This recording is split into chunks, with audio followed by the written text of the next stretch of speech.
Alô galera, tô aqui de volta hoje para passar para vocês uma nova aula, a aula de urbanização. Vem com a gente!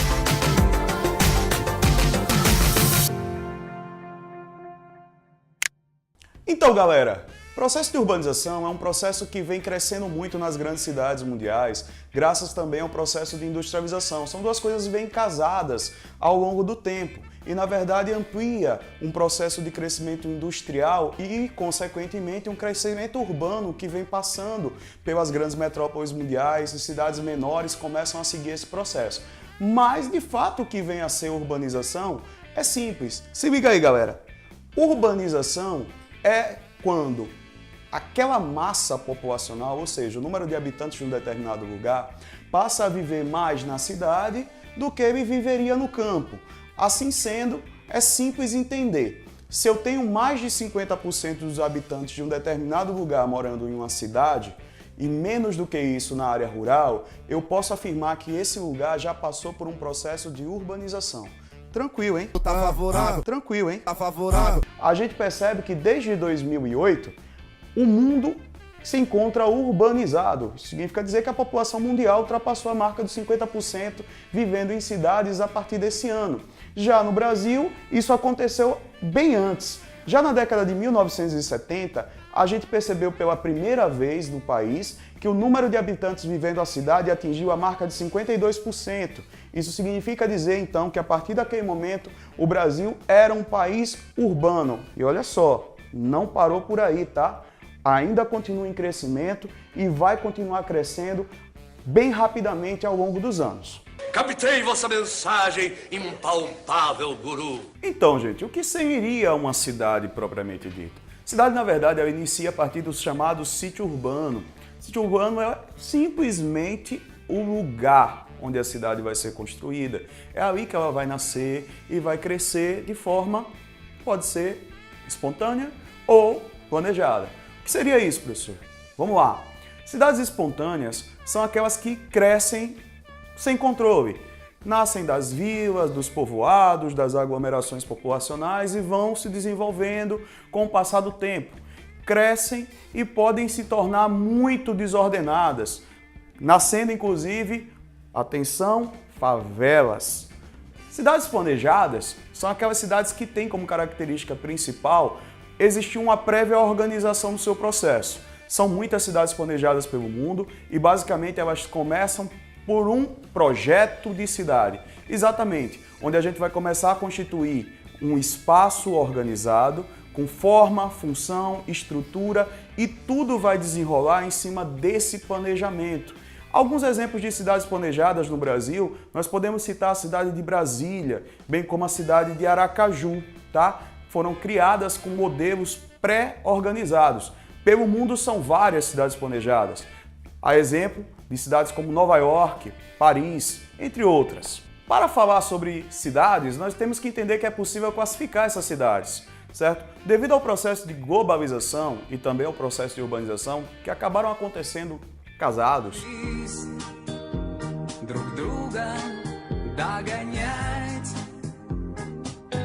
Eles levaram a uma rede de cidades.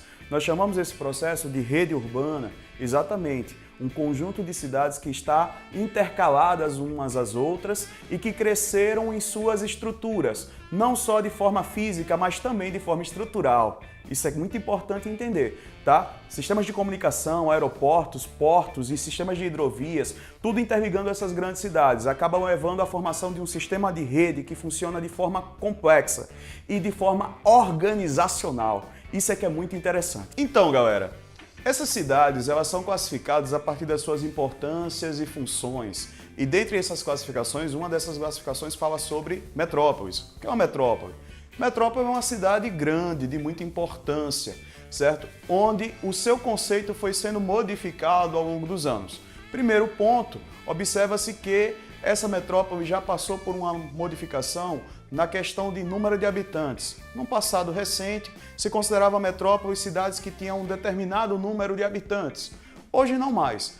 Para se considerar uma metrópole, observa-se a sua função em relação às cidades vizinhas, se ela é importante ao ponto de atrair outras cidades.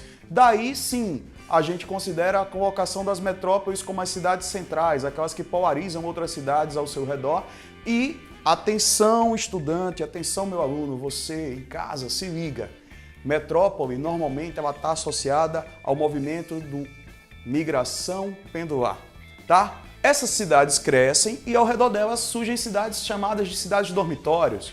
Na verdade, tudo isso está ligado exatamente à questão econômica, tá? O custo de vida dentro das cidades ele costuma ser maior e por isso as pessoas buscam locais mais baratos para viver e fazem um movimento pendular para poder se sustentar nas grandes cidades. Outro modelo é a conurbação, que é o processo de crescimento da mancha urbana, que acontece quando duas ou mais cidades vizinhas crescem de maneira horizontal, provocando o encontro lateralizado das suas fronteiras. Na verdade, na prática é simples, uma cidade entra na outra e as fronteiras se confundem. A gente já não sabe mais em que cidade a gente está. Isso é comum em grandes centros e o controle administrativo sobre elas fica meio confuso. Existem também as cidades globais, que são aquelas que têm o máximo de importância no planeta. Assim, essas cidades são aquelas que são centros de poder e controle no mundo todo, tá? Dentre elas, aqui no Brasil, nós temos São Paulo, que é uma cidade que tem poder sobre todo o país. Essas cidades podem ser classificadas, a depender do seu nível de importância, em alfa, beta e gama. Alfa é o topo, são as cidades mais importantes do mundo. As betas são as intermediárias, onde a gente vai encontrar São Paulo. E gama são aquelas cidades de menor importância, mas ainda assim articuladas a esses grandes centros. Ah, agora eu entendi! Agora eu saquei! Na verdade, ainda existe um termo chamado megacidades. Esse é o mais simples de todos. Megacidades nada mais são do que cidades que ultrapassaram a marca de 10 milhões de habitantes. Pronto. Não precisa ser complexa, importante, nada disso. Conseguiu 10 milhões de habitantes, ela é uma megacidade. A maioria das megacidades estão localizadas nos países pobres. Isso significa dizer que há uma concentração populacional nesses lugares. No Brasil, destaque para algumas delas. São Paulo, Rio de Janeiro, atingiram já a marca de 10 milhões de habitantes e se tornaram megacidades sim, certo? E essa é uma característica fundamental da urbanização em crescimento no mundo. Isso aí, galera, chegamos ao final de mais uma aula, essa aula bem bacana de urbanização para você. Então, galera, vai lá, se inscreve no canal do YouTube, vai nas nossas redes sociais, deixa seu like, se inscreve, segue a gente também e aprenda aqui.